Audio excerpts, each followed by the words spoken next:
Hello Mindoro peeps and Calapan peeps. So ito po exclusive na items natin. Tayo lang yung merong ganitong brand. Ito po ay kitchen cabinet. Bakal po siya. So bakal, then glass po ito.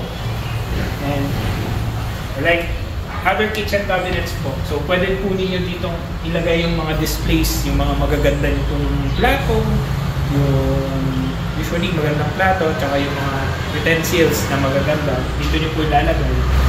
So, dito po sa side na to, meron siyang 3 layers. So, pag ito po siya. Ayan. Then, pag inamin nyo po, ito namang dito po sa side na to, itong dalawa, 2 layers naman po siya. So, pwede nyo pong display dyan yung mga magaganda ninyong mga plato and mga utensils, ganyan.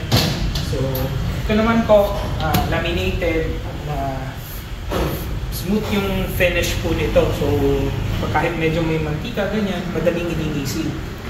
And ito naman po yung sa ilalim. So, meron pa po kayong storage. So, 2 layers din po yan. At saka may 3 po kayong drawers dito sa right side. So, yung drawers po, 3 po yan.